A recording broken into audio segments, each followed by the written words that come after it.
Kerry picked up a vital win over Roscommon in Tralee on Saturday evening. David Clifford's first half goal. I suppose the difference between the sides is the Kingdom kept their good form at home and moved 6 points in Division 1 of the National Football League. Now, they still have an outside chance, I suppose, of getting to a league final, and we might chat about that there later on. But two men who know a thing or two about winning All-Irelands and winning titles anyway are John Kennedy and Dinny Long, and I'm delighted to have both in this evening as we left Liam Brosnan on the bench. John, it was a bit cruel, was it? It was a bit cruel. It was a bit cruel, yeah. I hope he's listening to us. We were going to say, Liam, that you were being set out like Gary Lineker, but that would scandalise everything about it. But Liam's at home this evening in Cork having limsip and a hot water bottle there curled up on the couch. Good evening, Liam. But don't worry, Liam, we won't forget about you. John Kennedy, I suppose we'll get into it. There was nearly more talk about Ireland winning the Grand Slam coming out of Austin Park last night than there was about Kerry winning and playing football. The game was vital to win the 2 points. That's about it, really, wasn't it? Yeah, it's kind of it's taking a pattern now, I suppose, Donald, over the last number of weeks. The excitement of going to a football match and supporting the team and getting a good result and jumping out of the field home, it seems to be draining out of football. It is, and like the first quarter of an hour of the last night, we played some great football. I think we took on the game, we played direct. There was some, to highlight the goal, what a ball in from Tony Brosnan, David Clifford, clinical finish.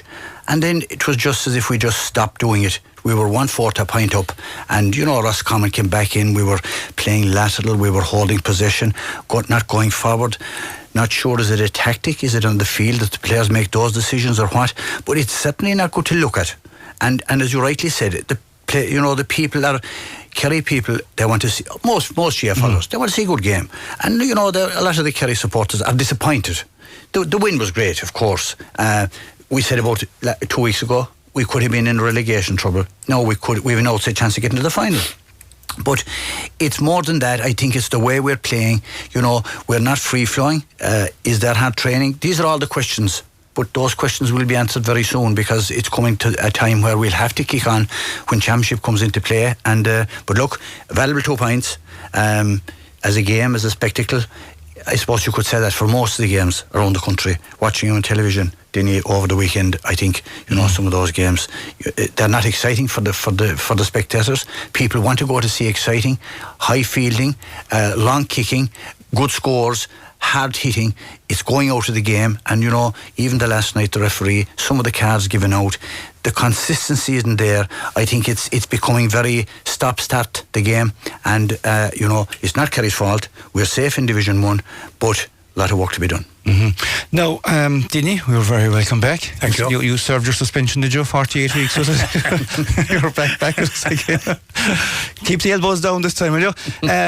I suppose, Dinny, just to extend before we go into the match and talk about the game itself, it seems to be a hard sell to supporters these days compared to what it was 5 years ago and even 10 years ago. Maybe the characters seem to be gone out of the game, the action seems to be gone out of the game, and as John said, didn't matter what team you were supporting at the weekend, all those games were hard to watch. Yeah, I think Donald, John put his finger on it there. We have reached a crossroads as far as Gaelic football goes, in my opinion, and even from last year. If you take last year's championship and league, this year's league so far has been terrible. Terrible altogether, in the sense that all the teams are playing the same way. It's very difficult for supporters like myself and that generation to build up enthusiasm to go to the games. I've gone to a good few of the Cork games now, and to be honest about it, it's becoming very boring. But then when you turn on television and you see Kerry playing in Dublin, playing in Armagh and Galway, you just change the jerseys and it's totally the same, repeating the same thing. And I think the GAA, the people running the GAA at club level, county board level, and obviously in Croke Park, if we don't do something about it now, I think the game will become a game that nobody will want to see. And like you said, people were talking, of course the Triple Crown was the big thing at the weekend, but it's the same thing. Our GAA games always were great games to go to. You had great battles between the centre back and the centre forward, full back, full forward, in around the middle of the field, all positions. But now we have nothing. Mm-hmm. The game is unrecognisable, and I think that unless there's something done with it, it's even going down to the juveniles. I went to a minor game back in Kiel 2 weeks ago, and I would safely say it was one of the worst matches I've seen. Keele Listray scored 1 point in the whole game. Now, it wasn't that the opposition were streets ahead. It just was terrible football. We have to, the powers that be have to do something about it, because maybe the young people enjoy it. I can't speak for them, but as a spectacle, in my opinion, it is in a very, very bad place. John, picking up on Dinny's point, the marking, I mean, that was something that we always kind of associate with Gaelic football. Marquee players picked each other up and there was a good battle and the whole lot. Now with the way, I suppose, zonal defence and the whole lot, that's gone from the game. Oh, it's totally gone. And it has been emerging over the last number of years. Before, you'll bring a corner forward back as an extra defender or maybe a wing forward, but now it's total defence. It's about having the physicality and the stamina and having the athleticism then to break it. But it's not being negative, Donald, but we'll go out to see good scores, whatever sport it will be, whether it's soccer, rugby, hurling, football, whatever it is. But look, when you see a guy 21 yards out from the opposition goals, a shot is on, and he turns and he kicks it back beyond his halfway line. I mean, to me, that's not Gaelic football. This is not a criticism of Kerry or anybody. It's the system. Yeah. And what are we going to do? I suppose, to be fair enough, people are joining in late, we're not discussing the Kerry team, we're discussing the game of Gaelic football as we know it. And other people talk about hurling, that's their game, they love it.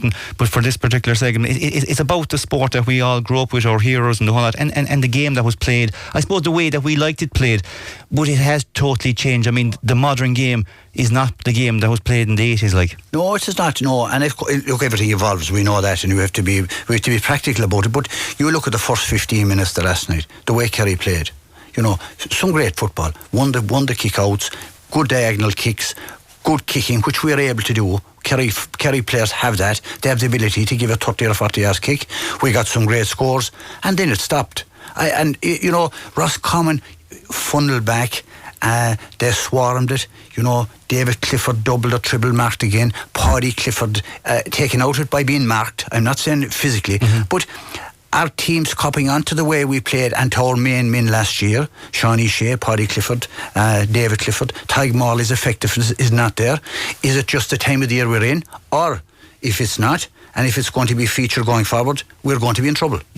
I met a couple of people, of course, at the game, and they had alternative thoughts about the whole thing. Dinny, one of the thoughts they had was, because it's now such a compact season of 6 months, players aren't going to give their all or play their all in the first couple of weeks of a league when you might get injured. If you could pick up a 6-week injury, you're not going to be in the championship. And a lot of teams are kind of priming themselves in maybe second gear, and they're not really going for it. I mean, if they get a result, they're safe, they're not relegated. Has the competitive edge gone from the league? I mean, apart from Mayo, who I think have really embraced the league and want to win the league and are putting up good scores, and maybe Max Day is doing that for them, but all the rest of the teams are similar enough. Yeah, well, before the league was the kick-off at all, managers were coming out in the press and speaking to yourselves on radio and saying, the league is a kind of a very secondary competition. Now, that's a terrible thing, to treat the second competition. But go back to this season that we have now, where you have the inter-county season for the first 5 or 6 months, and then you have the club season. I don't think the Gaelic Athletic Association was ever meant to be run that way, and I think I've heard different views on it, but I think we'll have to go back to extend out the way it was, in the sense that you play league games and you play club games.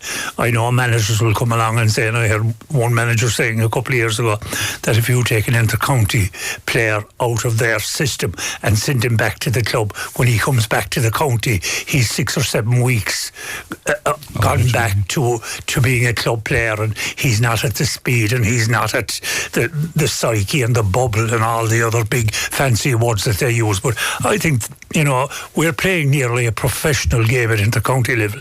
I think players, in fairness, it's huge demands on them, and I think that the 5 or 6 counties at the top in the senior football, they're looking at the league now and saying, well, the championship is around the corner, and like you said, they don't want to pick up injuries, or they don't want to put too much stress on players. So we've again lost a great competition in the league. If you go back not that long ago, you had the Railway Cup. which was a fantastic competition. You were the grounds tournament. Are we now saying that we're now more or less going to say we'll write off the league, so we're going to wind up with the championship? You know, that's not the way the GAA. That's not the way the GAA was supposed to be run. And I think the game has gone too professional by the top 5 or 6 teams, and the rest of the teams are left behind. If we look at Munster now, you have Clare, Waterford, Tipperary, and you can throw in Cork as well. Cork are somewhere above that level. But, you know, there's going to be no competition in Munster. The competition in Leinster, from what we're seeing now, is totally gone. Kildare, Meath, Laois, great counties that, you know, were great football counties. Dublin, where Dublin are gone back, obviously, they haven't the players that they had, but they'll still come out of Leinster. It looks like very easy. There is, yeah. Yeah, look, absolutely. Well, it certainly is opening a debate anyway. A lot of comments in. We'll discuss the ones on Gavin White's return there in a second, and some guy wants to talk about foot passing as well. But this one strikes forward, and I have to read it following the conversation that we had. Donal, I have to say the state of football in the country at the moment is at an all-time low. I felt the standard of football on offer in Hassensack Park was average at best, and if you took the first 15 minutes out of the game, then it was very poor. I went to watch my local county league team on Friday. Oh God, we better read the rest of it. And the entertainment value was nil. One side decided all through the game they'd sit back with 12 and 13 players behind the ball. I tell you, our game is destroyed by coaches and stats. What I would give just to watch a free-flowing, high-scoring game of football. I suppose that's the entertainment value gone. Everybody's watching now to see what games were played on Friday in the county. John, were you playing on Friday? Oh, but only you could say that for most of the games, to be fair. And you know, I'm involved at club level myself, and you know, the first thing by management now is how you're going to stop the opposition. How are you going to keep them from scoring? Before it was how can you score more? But it's the philosophy, and it comes from the top. Look, it's going back the years. If you heard that a team were doing some type of training, whether it was hill running or whatever it was, club team started to do it, another team started to do it, they copied it, and they try to get to that level, get that edge. But I think that it's the, you know, the coaching. We never had more coaches, we never had more coaching, and great work going in. But somebody said to me the other day, like, a lot of the basic skills, the catching and the kicking and the long kicking, are we doing enough of it? Is most of the training being done inside within so many cones and in a small small area? And is that why when we go into the big field and expand, we're well able to do the swarming? Yeah. But you need that bit of quality. Now it's still winter football, we'll say. It's still National League. Will it improve in the championship? It will, from the bigger teams, like Dinny said. The top 4 or 5 teams will go out and express themselves. But the rest are going to be struggling, because I think some of them are at their peak at the moment in the National League, because that's their level. Well, listen, one man who does know about winning All-Irelands as well is Jack O'Connor, and he spoke to the media after the game, and these are his post-match thoughts. Yeah, I suppose, we were determined to hit the ground running early on, and we looked sharp early on. We kicked away a few foolish balls, I suppose, about a quarter to an hour, and you know, Roscommon are a decent team. I mean, they're a very physical, fit team, and they were never going to die. So look, it might have been a bit hairy there in the last 5 minutes, I suppose, but overall I think we deserve to win the game. Clare showed good composure there, and they went down to 14 and Graham got the black card. Could have been a big momentum swinger. Yeah, but the way football is played nowadays, sure you wouldn't know is there 14 or 15 in the field, because it's not 16's position. So we just backed off a little bit, and I think we actually won that period by a couple of points. So 3 points to 1. Was it? Yeah, I thought that. Yeah, and it was a bit hairy in the end, because we had another black card with Tig, and then Jason Foley seemed to pick up an injury. So I said we were playing with 13 there in the last 5 minutes probably. So look, tonight was about just getting the result. The performance was decent in patches, but patchy, I would say. 3 players as well got game time between Gavin White, Dermot O'Connor and Paul Ganey was with that. Yeah. Someone said there, Gavin White got man of the match. That's great on his. You know, he's just played one bit of a game with Crokes there a couple of weeks ago, and played a bit of internal football. So that's credit to him and to the physios to get him into the shape that he was in there tonight. And the 2 best balls were one from him was for Donal O'Sullivan's point, but Tony Brosnan put in a super ball for David Clifford's goal. I was just wondering, what did you think of Tony Brosnan? I thought he was very exciting. Yeah. Tony has a pile of talent, like just needs to keep working on belief and confidence, and he's a great talent. And you know, that will have done him, that display tonight will have done a lot of good. Is it a confidence thing, Jack? Do you think he just needed that little bit of confidence, maybe? Yeah.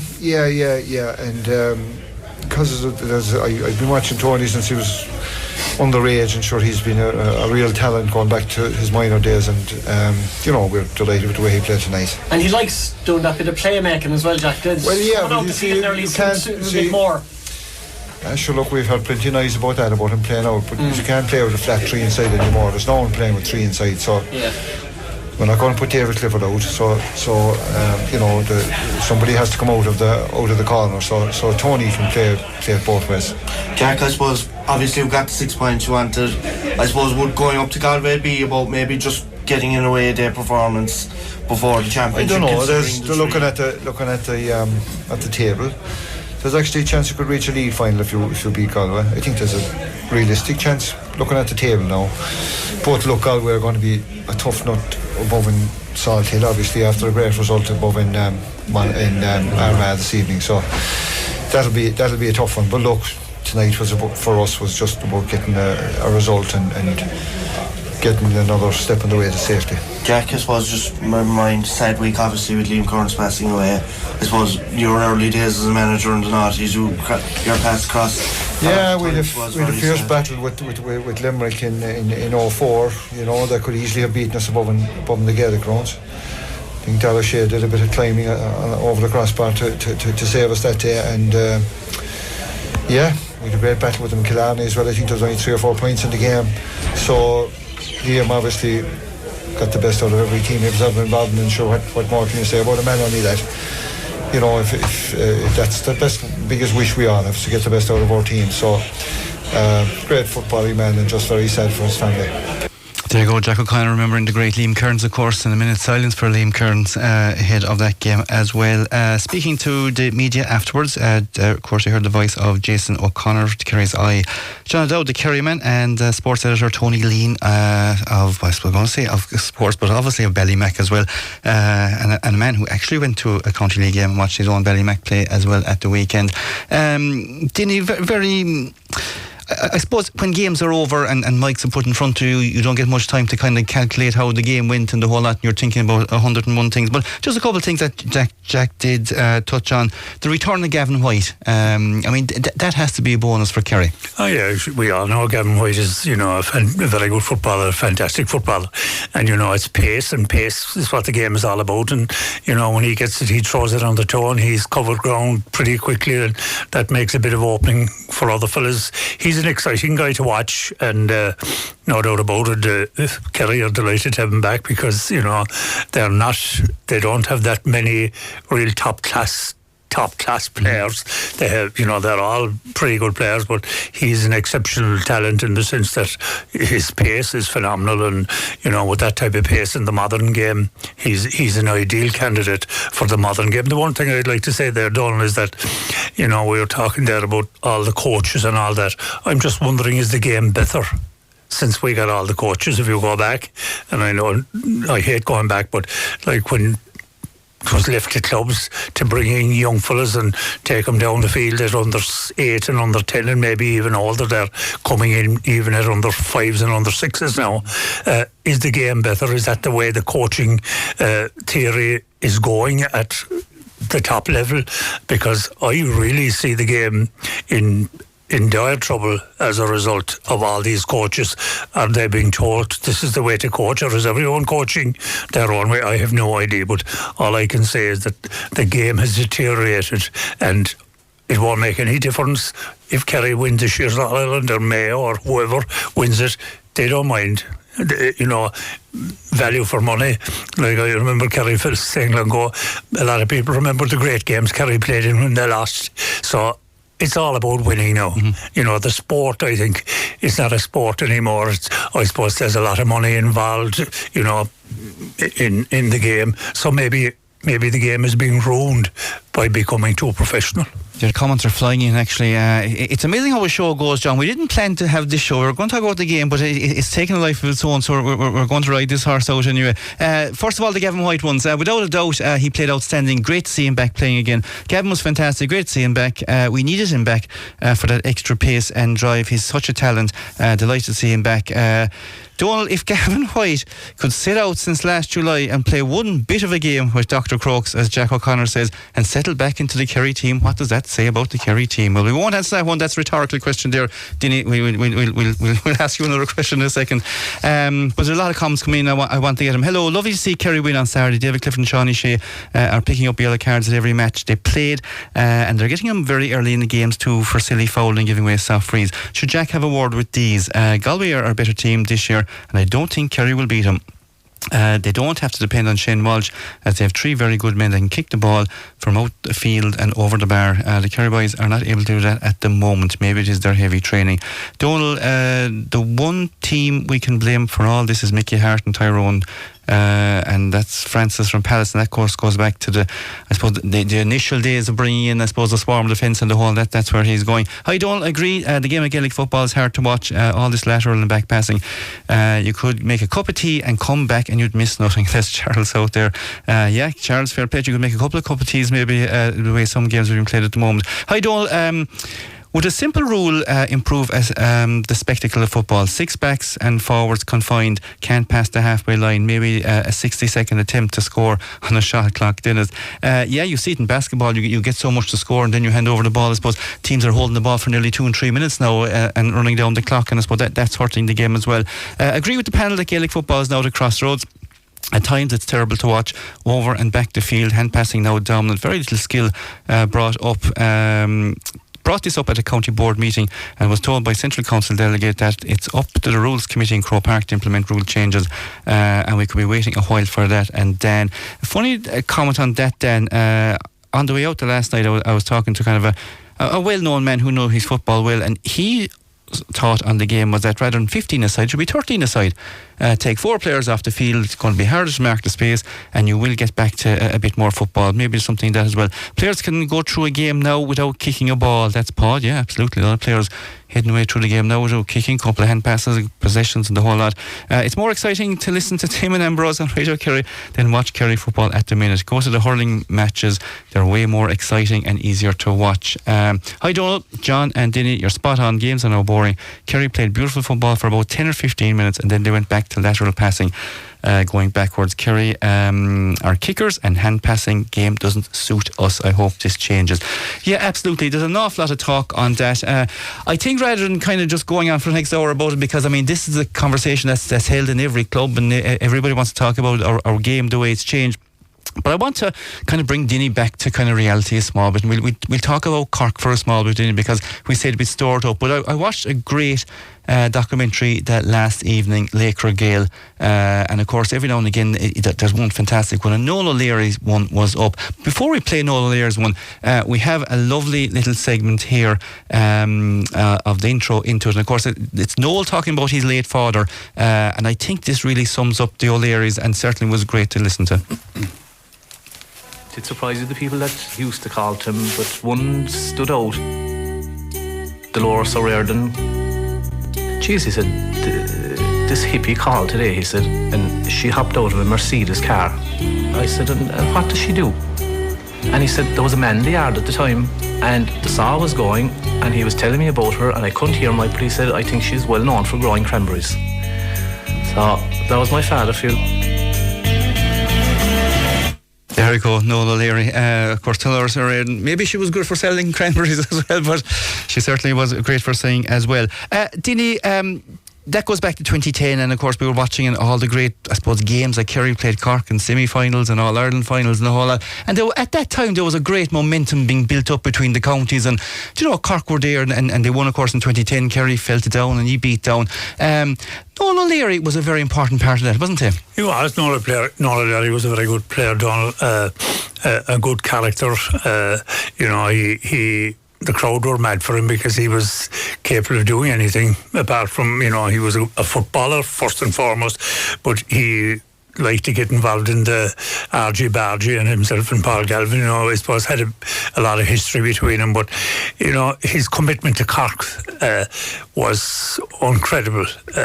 He was a fellow who loved to play, loved the jersey, loved everything about Gaelic football, and they're the fellas you want to see, and we want to see more of them, and that they're allowed to play football, and that we can come back when the game is over and say, Paul Galvin got the better of Noel O'Leary today, and vice versa, and that's what you want to know. And of course they went through a lot of grief, and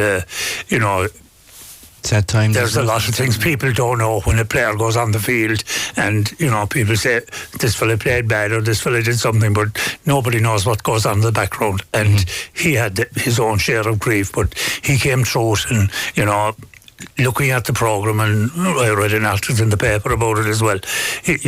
Everything he said, I'd agree with it, but the main thing to him was the honour to play for Cork, to represent Cork, and be lucky enough to win an All-Ireland. That was his goal. He achieved all them with the hardships in life that he had. So I'm delighted for him. And he was excellent, a great ambassador the last night on the television, and fair play to him. He spoke his mind, which is what you want to hear. John, two follow-up points to that, and I suppose the reason that we played Noel O'Leary, I wanted to kind of put out there how human, in a sense, GAA footballers are, because we go to the match and before you know it, you're roaring abuse down at the corner back or the midfielder, the whole lot, and we get a lot of texts in here, very supportive, and some not supportive, and I suppose some downright really bad ones as well on players, and we don't read them out because for obvious reasons, they're not fair, and you don't do it. Every fella that goes out, puts on a jersey, goes out with the best will and intention of doing the very best that they can. But are we coming to a stage now where we're losing the Noel O'Leary type characters and the Paul Galvin type characters to kind of system players? I think so. It highlighted all that's good in the GAA. It highlighted the human side of it. Like Dinny said, every player, there's something going on at home, whether it's family members sick or whatever it is, and we have to realise that. And I thought it was a super presentation because it was so honest. First of all, everybody that spoke, Noel and his mother and everybody else, it was real down-to-earth stuff. The honour of wearing the jersey and playing on the edge. Both himself and Paul Galvin. Isn't that what the game is about? You'd nearly go to the game to hope for something like it. And like it's, can you imagine if it was played now? They wouldn't have been on the field for too long anyway with the card system. I think it added to everything. I'm not condoning dirty play. No. But this was the Dubs had it, all the good teams. Kerry had it, we had it with the O'Sheas and Aidan Mahoney and all those fellas. Play on the edge, play to your strengths.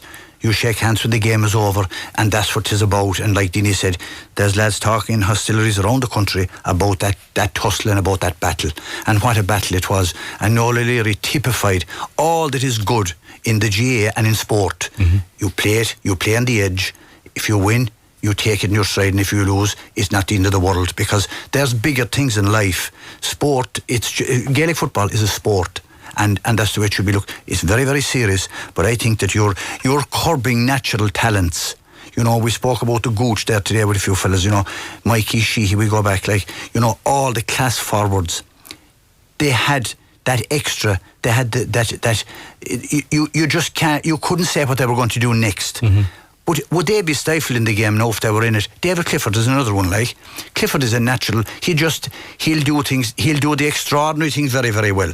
And if we have a system that's going to curb those guys, the Shane Welches, the Canavans in Tyrone, these are the exciting players. Look at the Mayo lads.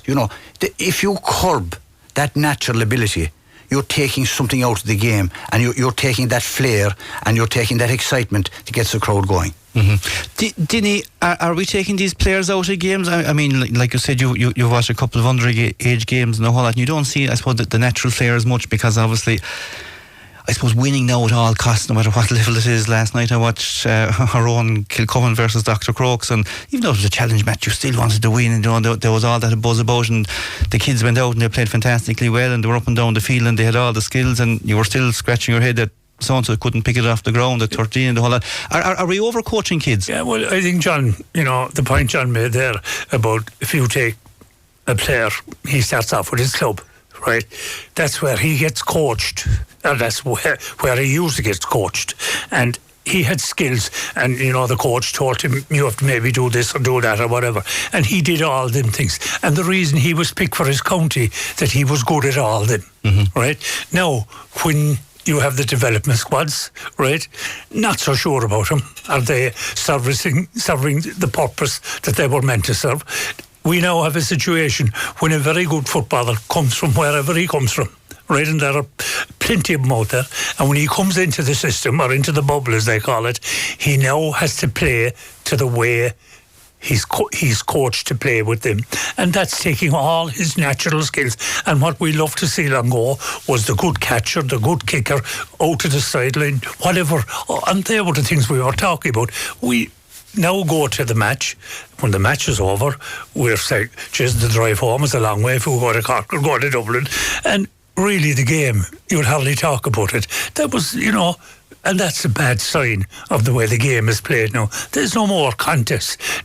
I watched the game today for an hour and 10 minutes, and holy mother of God, the hand passing, it was absolutely frightening. They'd be as well off to say to them, throw off your boots, play barefoot, because you won't kick it anyways, and the boots are no good. It was absolutely appalling. And that's the way it is going. And if it keeps going the way it is going, my God, it will be absolutely a total disgrace altogether, because you just wouldn't want to see it. And the people that are paying going in to see it, it's dreadful for them to come away from a game and can't say this fella or that fella. And go back to David Clifford. David Clifford, a marvellous footballer. They're now able to stifle him. And the top 4 or 5 teams that Kerry will meet in the All-Ireland series, if they stifle him, then the value going in to see him playing and kicking is taken away from you as well. So I don't think that should be allowed to happen. Tony Davis, of course, another Cork man, of course, a good footballer in the day as well. A tweet there, I suppose, a couple of days ago. The key to producing top players in all sports is a strong school system. Brilliant victory for the Irish under-20s, another example. Maybe Jake should invest more in school system to maintain top quality competition. I believe it beats development squads to a certain age. Do we get to a stage, John, where I suppose every model changes, and I suppose everybody was rushing into the development squad model, and as Dinny said, a player got to a certain level on their own, back in their own club, and they were good at fielding and they could score, and maybe they were left or right and the whole lot. But now you go into a development squad, and there's almost kind of a preordained that the guys that are good at 14 are going to be our seniors in 10 years' time. Is that model breaking, or has it broke, or is it the one that people are going to stick with anyway? Yeah, I think you hit the nail on the head. I've heard it said in the last number of years, your man hasn't gone into the under-14s now. He's going to be there. He's going to be a Kerry minor. You couldn't say that 15 or 20 years ago. Lads went into trial games. Was it right or wrong? We're just giving both sides. They went into trials, probably 200 players trialled, giving your all. A huge honour for the club to have a lad going in for a trial, first of all, and then having it cut and trying to make that panel. But I think now, you're talking about the rugby situation there. When you get to the final stages of any competition, you're getting the best. When we get to the semi-finals in Cork Park of the All-Ireland, you're going to get you should be getting 2 good games and a good final. And I think that is covering over a lot of the cracks that we have, because some of the games, like Dinny said earlier on, Munster and Leinster is foregone before we kick any ball. Yesterday you had Limerick and Clare relegated, Waterford and Tipperary. Tipperary down Division 4 again. It's not good for Munster football. Is the system the cause of it? I was listening there during the week on Radio Kerry about the number of club players that have travelled away. This didn't happen before. It happened to an extent, but players, that same commitment doesn't seem to be there. County players are going now. It was unheard of years ago. If you were in with a chance of getting on the Kerry panel, it would be the last thing in your mind to go away. But now players do go. So things have evolved. Is it as important as it was? And is that part of the reason? Is the season, the concise season, has that changed it? 'Tis a professional game and all, but getting paid, and the time and effort that goes in. And I would never criticise a player at any level, because the time they're putting in, the travel and the work and the commitment to get to the level is unbelievable. But the football that's being played is not actually reflecting the work that has gone in. in that we're not getting these quality games. You're getting stifled defences. You're stopping the good players playing, and you lose. Going back again to the example of Saturday night, first 15 minutes it was quality stuff. Roscommon were hanging on, and all of a sudden, what did they do? They stifled it out. They didn't allow us to get the ball in. We did try to kick a few long ones. There was 3 and 4 players inside on one. Mop it up, and you hold possession again. And it's so boring to watch. There wasn't a kick in the crowd really. What the crowd wants is exciting stuff. Not all about winning, but just to turn down the table there, John. That's not Roscommon's fault. I mean, if I was 1-4 to a point down, I certainly wouldn't leave a lot of space hidden behind. I'm not going to. I'm not the Christian. I'm not meant to be eaten by the line either. I mean, for the sake of entertainment. Is it the way the rules set up the game that makes nothing wrong with the people changing the game? I mean, there's nothing wrong with 14 fellas marking David Clifford, unless they're not pulling and dragging him like maybe some other teams that we saw. But the reality is, like, Roscommon came out, they probably set their stall up to be offensive, have a go at Kerry. They got caught in the back, they left in a great goal, a couple of points, they went down. But it was only when they kind of closed the gap, they got the next 3 points just before half time. They closed it down. They opened up the second half. They got the first 3 points playing to their system. And I suppose, in fairness to Roscommon, I mean, like, I know people said, Jesus, they didn't come down to play. They certainly tried to play a little bit more than Armagh the week before, anyway, the last time that we saw them. Dinny, when was the last time you enjoyed a football match? It's quite a while, Donald. I can't really remember, to be honest about it, and that's the point. Are you talking 90s, 80s, 70s? Not so much. Like, I suppose we'd have to say, going back, that the Dublin team that won whatever they won, they were quite exciting to watch. But then again, they had a tremendous team, and they could play it. They were so good, right? Like the Kerry team of the 70s and 80s. Like, when they played, they didn't mind. They could do what they wanted to do. But what seems to have happened now is that because all players are training the same way, they're eating the same grub, it's all about strength and conditioning and all that. So they're all of the same mix in the sense when it comes to playing. And obviously they're not allowed to express themselves. I don't think a player, and I'm only speaking from the outside, I don't think a good footballer now going into play with Kerry or Cork or Dublin, whoever it is, if he's a very good footballer, he's a good kicker and all that, he probably won't get on the team because he won't play to the system that they wanted.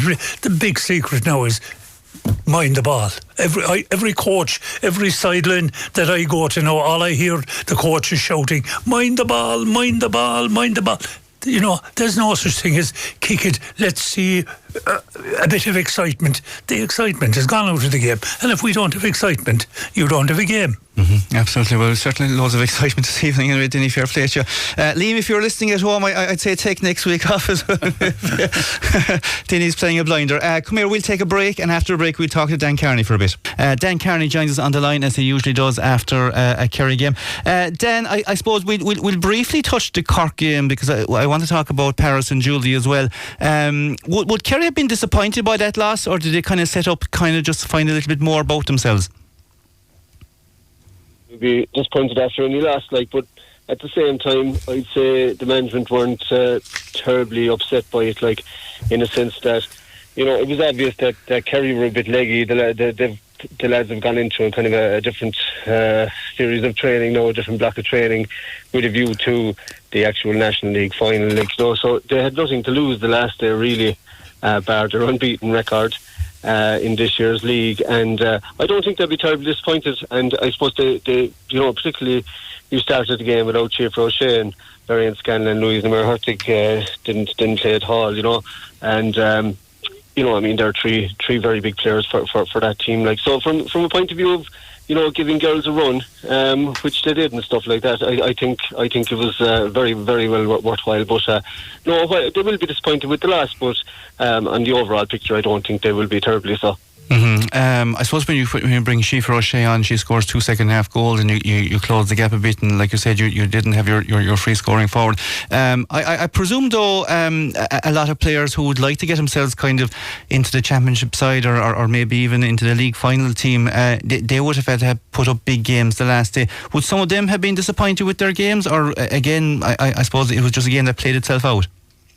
Yeah, I would think so. I would think there's a few that would have come in there, like, you know, with aspirations of possibly breaking through when the bigger games are on, shall we say, like, you know, but you know, there will be a few of them that maybe were replaced and that won't be terribly happy with how they played. But I suppose on the plus side, you had the likes of Aoife Delan there who wouldn't be a regular starter. And Aoife came in cornerback. I thought she had a very, very good game the last day. Young Amy Harrington there, down from ISG. She started. She's only an 18-year-old girl, just out of minor. I thought she acquitted herself very well, like, you know. But like you said, there'll be a few, like, you know, that will be disappointed with how they played. But again, look, it is very hard. It is very hard to go out there when you're a bit leggy, and you know, Cork were obviously that much sharper. Like, I mean, even some of Kerry's more established players were kind of struggling a small bit the last day. Like, you know, I mean, like you look at Niamh Carmel there, she's an all-star. She's arguably been Kerry's best player all year. Like, and she really struggled. Like, you know, and was taken off. Like, you know, so that's very unusual to see that. Like, but definitely when you saw the likes of Niamh Conacour coming on there and Shifra and Lorraine Scanlon, like they made a huge difference when they came on the field, like, you know, there's no doubt about it. And you also had the likes of Aisling O'Connell coming on, who's an all-star as well, like, and like I said earlier, Louise de Merhertig was rested. So, like, while not many stood up, I suppose, really, to say, look, I want my place, but, like, to be fair, there was positives, like, definitely Aoife Delan was a huge positive for me. Absolutely, the Stacks man here will be delighted with that. Come here, two very positive stories, or one very positive story with two people in it, maybe Paris McCarthy and Julie Sullivan, creating their own little bit of history, the first two Kerry women to head off to Australia to play the WAFL. Yeah, absolutely, and you know, it's a huge opportunity for them, and I'm delighted for the two of them. I was talking to them there on Saturday over the phone, and it's a great opportunity. They're going down to Sydney there, and of course we all know the rich heritage that we have in terms of Kerry. People have been down from Ty Kennelly back in the day, like, you know, and there is that love since Ty, like, he's a legend down there, and I think the girls will be very well treated down there. I think Paris is going in there on a 3-year contract, and Julie is going on a 1-year, you know, and she's going to see how it pans out. But, like, it's a brilliant opportunity to play professional sport for the two of them, and I think they'll thrive in it. And you know, it's great that the two of them are going together as well, like, because, like, it will be a bit of company, like, you know, to be no homesickness or all that, any of that kind of crack. Of course, Paris has already spent the last 8 months over in America, so she's well over that stage of homesickness. And all that kind of stuff, like, but no, I think it's a brilliant opportunity for them. I think they should grasp it with both hands, which I think they will, and hopefully it'll work out. Dan, finally, we're playing Galway in the last round of the league. Are we likely to meet them as well in the final? Yeah, they beat Mayo yesterday, so they're through. So it's going to be a Kerry Galway final. So. Look, the game next Sunday, it's going to be like, as the man says, two bald men fighting over a comb. You know, really, there's no... Like the last round of the county league, is it? Nobody will want to win it. It kind of is, you know. And it really, like, it's like, you know, you're going into a boxing match, and you don't really want to punch the opponent, and you don't want to show him your moves, you know. And it's going to be the same. It's going to be the same the next day. Like, I don't know how they're going to manage it, like, as such. But again, there might be an opportunity there for you know, girls to come in and stake their claim again, like, you know. So there is that, like, but there's another side of it as well. I was just looking at on the ladies' Facebook page last night, the Ladies Football Association, and Louise de Merhertig is top scorer in the league at the moment on 226, which is 32 points, and Shifra O'Shea is next on 6-11, 29 points. So, you know, maybe they want to finish as top scorer at the end of the normal rounds of the league too. So there could be that as well, possibly. Fair play to you, Dan. You put a Kerry headline in it anyway. Louise would want to start scoring goals. Is that the understatement from that? If Shifra has 6-11 scored and she's 226, I don't know. So Kerry crowd are always able to get goals. Listen, Dan, thanks very much. Louise, I'd say she's only out of the 6 runs. I'd say she's only played 4 games. So fair news for me there. Anyway, right. for sure. No pressure pressure on either of them anyway, Dan Kearney. Listen, Dan, thanks for joining us this evening. We really appreciate it, and we wish Paris and Julie the very best of luck there in Australia as well. It's a fantastic story, and of course the legacy that we have here in Kerry. Tig, of course, and of course before Tig, we had a connection back to the Kerry miners into it. Sean White all the way out as well. He went on under the headlines. A great, I suppose, Listowel man. Listowel man. Final warning to you. Let's talk about a Listowel man who played very well for Roscommon. Yeah, something positive had to be discussed about the game. Conor Cox. Well, we all know his ability. In fairness, you know, he was found it difficult to break into the Kerry squad. Went to Roscommon, and he's a superb kicker. And some of the scores he kicked on Saturday night were top drawer. You know, they were at the level of David Clifford and all the great forwards. And you know, he certainly is doing well up there. And fair play to him. The burning question, Dinny: are you going to Galway the next day?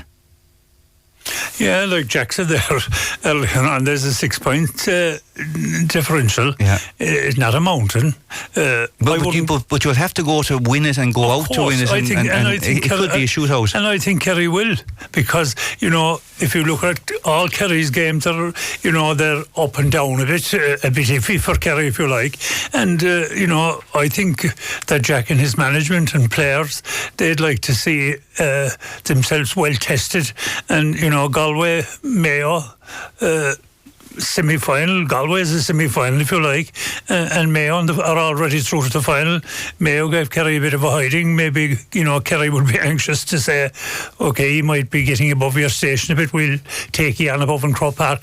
I think it's not, if Kerry decide that they want to go to a league final, I could see them bridging 6 points. Mm-hmm. John, final minute. I mean, surely Kerry want to get into a final. They will do everything they can to win that game. I know people are saying, oh, we don't need to be in it, and, you know, it's just another game and whatever. But I mean, it's a piece of silverware, isn't it? Oh, there's no doubt. I'd agree with Dinny, and, you know, you could even hear it in Jack's voice.